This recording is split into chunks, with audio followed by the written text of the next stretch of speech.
नमस्कार जी, मैं हूं पुनीत। आप देख रहे हैं एस्ट्रोपीडी। इसी प्रोग्राम में आपका स्वागत करते हैं। बात यह है कि जब आप कोई ज्योतिष वाला, ज्ञान वाला शो देख रहे होते हैं तो उतना बड़ा शो नहीं है ये शो लाइफस्टाइल है। ये शो जिंदगी जीने का सलीका सिखाता है और साथ में ज्योतिष की बातें भी हो जाती हैं क्योंकि वो विद्या है, उसको इग्नोर नहीं किया जा सकता। ऐसे में यहाँ पे कोई सीक्रेट्स नहीं रखी जाती, सारा कुछ जो है वो बता दिया जाता है, आपके सामने कर दिया जाता है और कोशिश की जाती है कि दिक्कत कहीं ना रहे, प्रॉब्लम कहीं ना रहे, और अगर है तो उसका हल जो है वो निश्चित ही हो, कोशिश तो की जाए।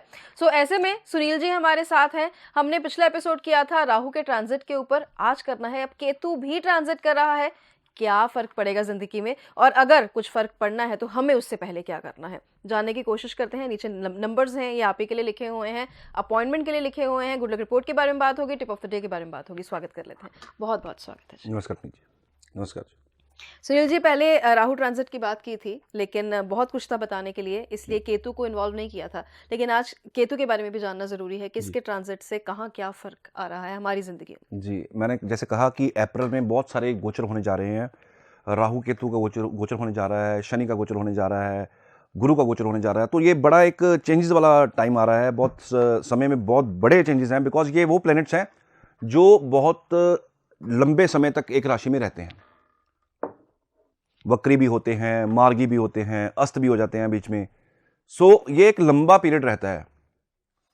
शनि 2.5 साल के लिए गोचर करते हैं, गुरु 1 साल के लिए लगभग गोचर करते हैं, राहु केतु जो है वो 1.5 साल के लिए 18 महीनों का इनका गोचर रहता है। ये जो केतु की बात कर रहे हैं, पहले हम केतु को समझते हैं कि केतु ट्रांजिट कब करेंगे। केतु ट्रांजिट करेंगे 12 अप्रैल 2022 में।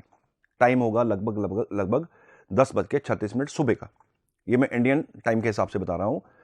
तो केतु जब ट्रांजिट करेंगे, केतु अपने किस राशि में थे? केतु वृश्चिक में थे और वेल परफॉर्म करते हैं वृश्चिक में हमेशा केतु। इसका जो ट्रांजिट रहेगा वो रहेगा तुला में। वो राशि जो राशि रिश्तों की राशि है, रिलेशनशिप की राशि है। ये नेचुरल D1 चार्ट में वो घर है जहां से आपकी डेली इनकम देखी जाती है, आपका स्पाउस देखा जाता है, लीगल पार्टनरशिप यहां से देखी जाती है, आपकी पार्टनरशिप यहां से देखी जाती है, आपका रोज का इनकम यहां से देखा जाता है, एडवोकेसी यहां से देखी जाती है, मासिस का घर है, लोगों का घर है, पब्लिक का घर है। इसका असर सब पे होने वाला है। सब इसका असर फील करेंगे। केतु अपनी प्रेजेंस दिखाएगा। कैसे दिखाएगा? पहले राशि को समझते हैं, फिर केतु को समझते हैं, फिर कम्युलेटिव समझेंगे। केतु जो है, माफ कीजिए, राशि जो है इसकी, जो तुला राशि है, ये है रिलेशनशिप की राशि। बड़ी प्यारी राशि है। इसके लॉर्ड जो है वो है शुक्र। जब किसी की राशि पूछी जाए, वो अगला कहता है कि हाँ मेरी राशि तुला है, तो सुनने में बड़ा अच्छा लगता है तुला, क्योंकि डिजायर्स की राशि भी है और फुलफिलमेंट जो होती है डिजायर्स की, वो भी ये राशि है। फुलफिलमेंट और डिजायर्स जो है वो 11वां भाव है, 11वां घर है, 11वीं राशि है। लेकिन ये 7 नंबर राशि जो है लेविश राशि है, लग्जरी की राशि है। अच्छी जितनी भी मटेरियलिस्टिक चीजें बनी हैं, अच्छी चीजें बनी हुई हैं भोगने के लिए इंसान को, वो उसकी राशि है। और वहां आ रहे हैं मोक्षकार का केतु। अब होगा क्या? एक तरफ तो वो इंसान भाग रहा है अपनी लेविश लाइफ की तरफ, और एक तरफ भाग रहा है इंसान इसकी तरफ, मोक्ष की तरफ। प्लैनेट आ रहे हैं केतु। केतु है मोक्ष के कार का। केतु क्या है? What is Ketu? राशि तो ये चीजों को रिप्रेजेंट करती है जो मैंने बताई अभी। केतु किसको रिप्रेजेंट करते हैं? केतु करते हैं आइसोलेशन को, केतु करते हैं आपकी एकांतवास को, केतु करते हैं रिप्रेजेंट मोक्ष को। केतु वो हैं जो आपके प्रीवियस जन्म के एक्सपीरियंसेस हैं, जो आपने भोग चुके हो आप। इसलिए कहा जाता है कि जहां केतु बैठा हो वहां के इच्छाओं की जो आपकी रहती है, एक्सपेक्टेशन रहती है, उसको कम कर दीजिए। इसको थोड़ा एक्सपेक्टेशन को बढ़ाइए मत, इसको कम कीजिए, स्क्वीज आउट कीजिए इसको। इसीलिए कहा जाता है कि राहु जो है वो एक्सपेंशन, बहुत expansion, limitless expansion, out of the boundaries. लेकिन केतु बाउंड्रीज, लिमिटेड, किसी चीज का स्क्वीज हो जाना, किसी चीज का छोटा हो जाना, कॉन्ट्रैक्ट हो जाना, यह है केतु। इसीलिए कहते हैं कि जहां केतु हो उसकी एक्सपेक्टेशंस कम कीजिए। राहु वाला इंसान मैं बात करूंगा कि वो रिश्तों की राशि है। केतु क्या करने जा रहे हैं? राहु से समझिए। राहु वाला इंसान जो होगा, जिसका राहु इस राशि में हो, वो इंसान बाहर एक रिश्ते के साथ दूसरा रिश्ता मेंटेन कर लेता है, क्योंकि चालाक होता है बहुत ज्यादा। राहु चालाक प्लेनेट है बहुत। राहु 2 फैमिलीज इकट्ठी चला सकता है, वो भी छुपा के, बिना बताए, संसार से छुपा के, सोसाइटी से छुपा के, अपनी एक परिवार से दूसरा परिवार, दोनों से छुपा के चला सकता है। केतु के केस में ऐसा नहीं होता। केतु का तो जो अपना है वो भी बिगड़ने वाला है, क्योंकि जिस राशि में केतु आ रहे हैं, एक्सपेक्टेशन जहां खड़ी है वो वहीं की वहीं खड़ी है, और रिश्ता यहां पे अब टूटने के कगार पे आएगा। केतु बेसिकली ब्रेकेज का सिंबल है, ब्रेकेज को रिप्रेजेंट करते हैं, क्योंकि केतु को कुछ नहीं चाहिए। केतु एक फकीर जैसा प्लेनेट है। आपको इस घर को लेके बहुत ध्यान रखना पड़ेगा। केतु तुला में आने वाले हैं, रिश्तों की राशि में आने वाले हैं, रिलेशनशिप की राशि में आने वाले हैं, स्पाउस की राशि में आने वाले हैं। झगड़े बढ़ेंगे, रिलेशनशिप खराब होंगे, और यहां तक कि कुछ जो लंबे समय से लटकते आ रहे हैं रिश्ते, जो शायद डिवोर्स की वेट कर रहे हैं, सेपरेशन की वेट कर रहे हैं, अब सेपरेशन भी होगा और डिवोर्स भी होगा। और जिनकी आपस में बॉन्डिंग अच्छी है, इनके अंदर झगड़े हो सकते हैं। पर ध्यान किस चीज का रखना है, इस पीरियड में आपको अपने स्पाउस का ध्यान रखना है, उससे ज्यादा उम्मीद ना कीजिएगा। अगर किसी की इनकम 10,000 रुपया है तो 10,000 के हिसाब से आप अपना खर्चा जो है वो आप मैनेज कर लीजिए। अगर एक्सपेक्ट ज्यादा करेंगे, झगड़ा होगा, क्योंकि एक्सपेक्टेशन कम करनी है, स्क्वीज डाउन करना है एक्सपेक्टेशन को। केतु की कंडीशन को फुलफिल करना पड़ेगा, वरना ये केतु ब्रेकेज का कारण बन जाता है। केतु कहते हैं, केतु जहां बैठा हो वहां से रिश्ते टूट जाते हैं। कब टूटते हैं? जब एक्सपेक्टेशन होती है। हमने इसी चीज को अवॉइड करना है। ये एस्ट्रोपैडी एक ऐसा मंच है जो आपको गाइडेंस देता है। गाइडेंस किस चीज की? कि कैसे बचना है और कैसे बचाना है। केतु 7th राशि में आएगा, इनकम में स्क्वीज डाउन हो जाएगी, इनकम कम हो जाएगी, सो खर्चे कंट्रोल करने पड़ेंगे। राहु लगन में जा रहे हैं, लगन वाली राशि में जा रहे हैं, महंगाई बढ़ने वाली है। केतु सप्तम में आने वाले हैं, खर्चे बढ़ने वाले हैं। आपको खर्चों के ऊपर जो है कंट्रोल करना पड़ेगा। खर्चे बढ़ने वाले, इनकम कम होने वाली है, सो ध्यान रखना पड़ेगा। जो खास करके एडवोकेसी लाइन में है, जो इस कार्यक्षेत्र के साथ जुड़े हुए हैं, उनके लिए भी इस वक्त हो सकता है इनको केसेस आने कम हो जाएं। मासिस की राशि भी है, लोगों की राशि है, झगड़े होते हैं, लोग वकील के पास पहुंचते हैं और कोर्ट केस जो फाइट होते हैं, तो वो इनकम जो वकीलों का जो रहता है, उनकी इनकम रहती है, उसमें थोड़ी सी यहाँ पे शॉर्टेज फील हो रही है, जो मुझे देखने को लग रहा है। सो पैनिक में मत आइएगा, ज़्यादा उम्मीद मत कीजिएगा, काम बहुत आएगा। जहां आप उम्मीद छोड़ेंगे वहां आपको मिलना शुरू हो जाएगा, क्योंकि राहु भी एग्जैक्टली 180 डिग्री पे सामने बैठा हुआ है, जो देने का कारक है। सो केतु के केस में स्क्वीज डाउन कीजिए अपनी इच्छाओं को, अपने एक्सपेक्टेशंस को, रिश्ते बेहतर हो जाएंगे, इनकम अच्छी रहेगी, इनकम ठीक रहेगी। इस पीरियड में एक्सेप्टेंस वाली नेचर आपको रखनी पड़ेगी। जहां जरूरत पड़े वहां झुक जाइए, स्पाउस के आगे झुकना पड़े झुक जाइए, किसी के आगे झुकना पड़े झुक जाइए, पार्टनरशिप के सामने झुकना पड़े झुक जाइए। ये पीरियड आपके फेवर में नहीं है। अगर आप झुकेंगे नहीं तो झुक जाएंगे तो आपके फेवर में है। इसको आप रेमेडी समझ लीजिए कि इस पीरियड में थोड़ा सा अपने आप को झुक के रखना पड़ेगा, थोड़ी एक्सेप्टेंस पावर को बढ़ाना पड़ेगा आपकी, कि हाँ भैया ठीक है, कर लेते हैं ऐसे। जहां आप अड़ोगे वहां प्रॉब्लम खड़ी हो जाएगी। जहां आप अपने आप को स्टबन कर लोगे, जिद्दी कर लोगे, वहां पे प्रॉब्लम खड़ी हो जाएगी। यहां पे एक्सेप्टेंस का टाइम है, इसको रोकना है। जो रिश्ते पुराने समय से लटक रहे थे वो टूटेंगे, पुराने रिश्ते टूटेंगे और नए रिश्ते जुड़ेंगे। कोई पुराना रिलेशनशिप है वो खत्म होगा, नया रिलेशनशिप शुरू होगा, नई आपकी शादी हो सकती है, नया स्पाउस मिल सकता है। पुराना रिश्ता एक, क्योंकि ये ब्रेकेज का सिंबल भी है, ब्रेकेज को भी रिप्रेजेंट करता है केतु, तो पुराने रिश्ते टूटेंगे, चाहे वो कुछ भी रिश्ता हो, नए पुराने टूटेंगे और नए रिश्ते जुड़ेंगे। सो ये भी आपको इसके लिए भी रेडी रहना है, क्योंकि ये इमोशनल प्लैनेट है, इमोशन से बाहर आना पड़ेगा। इस वक्त आपको थोड़ा प्रैक्टिकली समझ से काम लेना पड़ेगा, क्योंकि इस वक्त वो टाइम है, अप्रैल 12 के बाद वो समय आने वाला है जिसमें अपने इमोशंस को आपको अपने ऊपर हावी नहीं होने देना, वरना ये एक स्ट्रेस का, डिप्रेशन का कारण बन सकता है।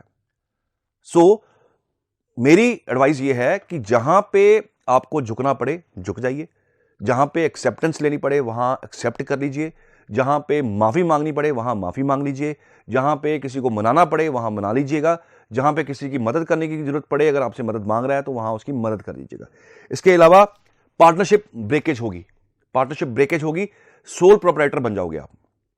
जिनकी पार्टनरशिप में दिक्कतें आ रही थी, जो डिसॉल्व करने की बात कर रहे थे, जो डिसॉल्व इस पार्टनरशिप को खत्म करने की बात कर रहे थे, इस पीरियड में ये पार्टनरशिप ब्रेक होगी और नया आपका काम जो होगा, आप अपने नए सिरे से अपना ही काम करेंगे और खुद का काम करेंगे सोल प्रोपराइटर बन के।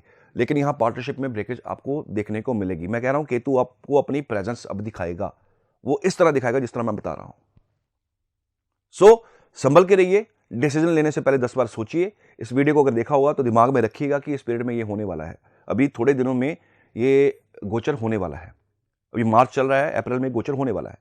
सो जो होगा वो आपको मैंने पहले आपको मोटा मोटा इशारा मैंने दे दिया है। सो जितने भी आपके रिश्ते हैं, जितने भी आपके बिजनेस रिश्ते हैं, जितने भी आपके आउटर रिश्ते हैं, जो भी है उसको समेटना शुरू कीजिए। उसको बिगाड़ने के बजाय उसको सॉल्व करना शुरू कीजिए। अगर आपका पार्टनरशिप से झगड़ा है तो उससे बात कीजिए कि इसको सॉल्व करते हैं बैठ के, क्योंकि अगर सॉल्व करने की तरफ जाएंगे तो रिजल्ट अच्छा आ जाएगा। अगर इसको बिगाड़ने की तरफ जाएंगे, स्टबन होकर लड़ेंगे, नहीं झुकेंगे, गर्दन सीधी रखेंगे, टेढ़ी नहीं करेंगे या झुकाएंगे नहीं, तो मुसीबत आपके लिए खड़ी होने वाली है। सो ये मेरा आपको एडवाइस है, केतु का ये मोटा मोटा ट्रांजिट जो आपको इसका असर आपके ऊपर ये रहने वाला है। मुझे नहीं लगता कि कोई बात जो है केतु के बारे में, ट्रांजिट के बारे में छूट गई होगी।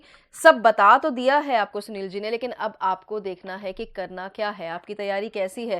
पहले ही पता लग जाए कि दिक्कत आने वाली है या कुछ अच्छा होने वाला है, हर तरीके से हम जो है वो तैयारियां करते हैं। तो अब आपको कैसे रेडी रहना है ये आपको देखना है। बता दिया गया आपको सब कुछ। अब बात यह है कि गुड लक रिपोर्ट में आज जो नाम आया है, रैंडमली जो चुना गया है, वो है राज अपूर्व हैं, दिल्ली से हैं और कह रहे हैं ये जो शिफ्ट की बात की वो चीज़ें नज़र भी आनी शुरू हो गई हैं लोगों की क्वेरीज में भी।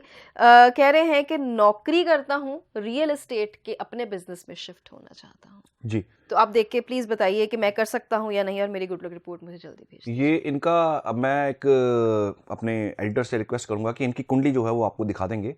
अब जैसे पुनीत जी ने बात की ये कैसे चेंजेस आने वाले हैं, ये कुंडली आज स्क्रीन पे आप देखिएगा। इनका जो इन्होंने बात की है, इन्होंने जो क्वेश्चन राइज किया है, इसका इंपैक्ट आपको साफ कुंडली में दिखेगा। इनके नेटल चार्ट में, इनके खुद के नेटल चार्ट में राहु जो है वो इनके लगन में आने वाला है, केतु सप्तम भाव में आने वाला है। ये मेष लगन की कुंडली है, सप्तम भाव में आने वाला है।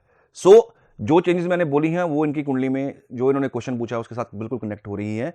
सो आपका जब एनालिसिस होगा कुंडली का, तो मैं आपको आपके जो प्रश्न आपने पूछा उसका आंसर आपको दूंगा, साथ में कुछ रेमेडीज भेजूंगा, वो आप साथ में कर लीजिएगा, सोल्यूशन मिल जाएगा। जो मैंने चीज़ का आपको ध्यान रखने के लिए सभी को, इनको भी और सबको भी, जिनकी मेल की बात कर रहे हैं इनको भी सभी को, कि ये पीरियड बड़ा बैलेंस करने वाला है, समझने वाला है, इच्छाओं को कम करने वाला है और एक्सेप्टेंस वाला पीरियड है। इस पीरियड में जितनी एक्सेप्टेंस आप करेंगे और जितनी इच्छाएं कम करेंगे उतना ही आपको तकलीफ कम होगी। हो सकता हो भी ना, हो सकता है तकलीफ कम हो भी ना।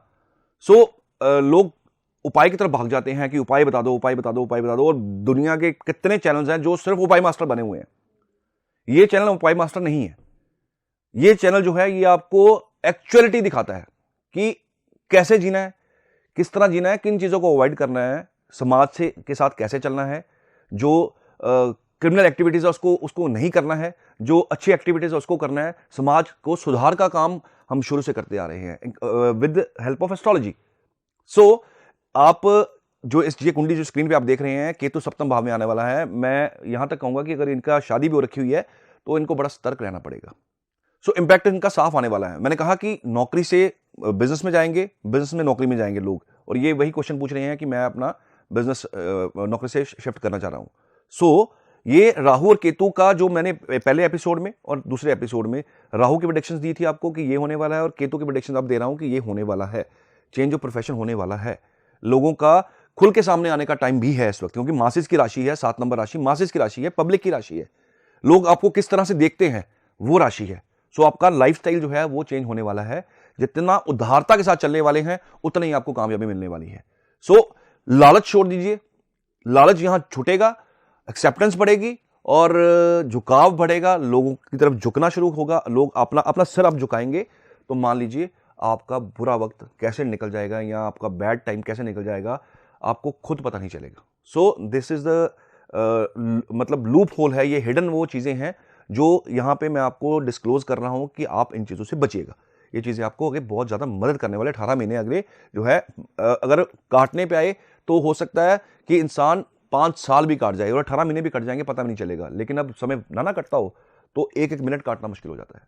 सो आपको एक मोटा मोटा एनालिसिस, आपको आइडिया मिल गया है कि कैसे अब सर्वाइव करना है, किस तरह से करना है, क्या रिश्ते बचाने हैं, किन से दूर जाना है, किनको किनको छोड़ना है, किनको खत्म करना है, किनके साथ ऐड होना है, किनके साथ, क्योंकि लोगों की नई जिंदगी शुरू होने वाली है यहाँ इस पीरियड में। तो मोटा मोटा कलेक्टिव जो इसका एनालिसिस है वो ये है कि नई जिंदगी शुरू होगी इस पीरियड में, नई जिंदगी का आगाज होगा, चाहे वो बिजनेस का हो, चाहे वो आपकी फैमिली का हो, परिवार का हो, रिश्तेदारी का हो, किसी का भी हो। सो ये आपको टाइम अपना प्रेजेंस दिखाएगा। तो फिर मुझे लगता है कि जैसे एक्सेप्टेंस की बात की है तो टॉलरेंस भी है, जो पेशेंस है वो भी बहुत रखनी होगी इस पीरियड में। जैसे कि सुनील जी ने बताया, कुछ कुछ कभी कभी ऐसे होता है कि जैसे सुनील जी ने कहा कि ये उपाय मास्टर चैनल नहीं है, इट्स जस्ट कि आपको अपनी लाइफस्टाइल में कुछ ऐसे चेंजेस करने हैं जो कि आपको हर मुसीबत से छुटकारा जो है वो दिला सकते हैं। और जहाँ नहीं छुटकारा मिलता वहाँ फिर अपॉइंटमेंट नंबर्स हैं, उन पर आप कॉल करें और सुनील जी से मिलने आ जाएं, सिंपल सी बात है। तो मुझे लगता है कि जाते जाते वैसे तो सारा कुछ आपने बता दिया कि क्या करना चाहिए, लेकिन जो रीत है वो निभानी पड़ेगी। जी। आप केतु की ही कोई एक दो टिप्स बता दीजिए प्लीज। केतु का एक सिंपल सा टिप है, सेल्फलेस एक्ट। एपिसोड तो पूरा कर दिया हमने एक्सेप्टेंस के ऊपर, उसके ऊपर झुकने के ऊपर, या अपने आप को स्क्वीज डाउन के ऊपर। लेकिन केतु क्या है, केतु की रेमेडी, बेस्ट रेमेडी क्या है कि आप एक तो स्पिरिचुअल रहिए, दूसरा आप एक्सपेक्टेशन छोड़िए, तीसरा आप सेल्फलेस एक्ट कीजिए। किसी ऐसे इंसान की मदद कीजिए जिसकी संसार में या समाज में जो है प्रेजेंस ना हो। बहुत सारे ऐसे लोग होते हैं जो समाज में जिनकी प्रेजेंस नहीं होती, जिनका मैं एस्ट्रोपीडी का मैं रन कर रहा हूं, मेरी फॉर एग्जांपल मुझे लोग जानते हैं, पुनीत जी को लोग जानते हैं, ऐसे बहुत सारे लोग हैं जिनकी आइडेंटिटी है, लेकिन हेल्प किसकी करनी है? जिनकी आइडेंटिटी नहीं है। आप किसी अनाथ आश्रम में जा सकते हैं, आप किसी वृद्धाश्रम में जा सकते हैं, बेगर्स की आप हेल्प कर सकते हैं, आप अपने घर में जो आप सर्वेंट आते हैं उनका हेल्प कर सकते हैं, जो आपको बाहर कोई ऐसी पिटीफुल लाइफ जी रहे हैं लोग, उनकी आप हेल्प कर सकते हैं।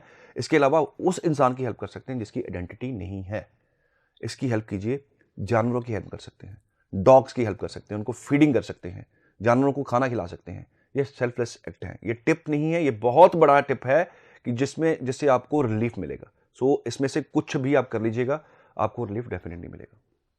तो फिर मुझे लगता है कि इस एपिसोड में कुछ ऐसा छूटा नहीं है जो कि आपको जानना हो या कोई सवाल हो, लेकिन फिर भी अगर कुछ और भी क्वेरी है तो फिर आपको एक काम करना है, अपॉइंटमेंट लेके मिलने के लिए आना है। लेकिन एक चीज़ का हमेशा हमेशा ध्यान रखिए कि एस्ट्रोपीटी जो है, जो राह आपको बता रहा है, जो रास्ता आपको बता रहा है, वो रास्ता है जिसपे कोई भी आम इंसान चल सकता है। यहाँ पे कोई ऐसे तंत्र नहीं है जो कोई फॉलो नहीं कर सकता। यहाँ पे वो चीज़ें हैं जो हम रोज़ घर पे करते हैं। तो ये आपके घर का शो है, ये आपके परिवार का शो है। ऐसे ही प्यार और विश्वास बनाए रखिए। धन्यवाद।